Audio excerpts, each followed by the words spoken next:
Good evening বন্ধুরা, দেখতে পাচ্ছ আমরা একটা মলে এসেছি। এটা আমি কলকাতায় যেখানে থাকি সেখান থেকে এই মলটা প্রায় বাইকে 10 থেকে 15 মিনিট লাগে আসতে।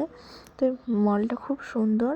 আর যেদিনই ওর পাপার সময় থাকে ডিউটি থেকে তাড়াতাড়ি চলে আসে, ডোডোকে এখানে নিয়ে আসে। ও যেহেতু এখানে এসে পড়ে এই টয় কারে চাপার জন্য জেদ করে, আর ও চাপতে খুব ভালোবাসে। আর ও এটাতে চেপে এত খুশি হয়, এত আনন্দ পায় যে ওর আনন্দ দেখে আমরাও খুব খুশি হই। আর এখানে যেহেতু সেরকম আমাদের সামনে খেলার কোনো পার্ক বা জায়গা নেই, বাড়ির মধ্যেই থাকতে হয়, তো সময় পেলে ওকে একটু এখানে নিয়ে আসি। ওরও ভালো লাগে আর ওর আনন্দ দেখে আমরাও খুব খুশি হই। তো চলো, তোমাদের ভিডিওটা কেমন লাগলো অবশ্যই কমেন্টে জানিও। শুভ সন্ধ্যা বন্ধুরা। তো তোমাদের কি চা খাওয়া হয়ে গেছে? আমাদের এখনও হয়নি। এটা একটা পুরনো ভিডিও, ভাবলাম তোমাদের সাথে শেয়ার করি। তো চলো, টাটা। আবার দেখা হবে নেক্সট কোনো ভিডিওতে। ততক্ষণ তোমরা ভালো থেকো, সুস্থ থেকো। কেমন? শুভ সন্ধ্যা।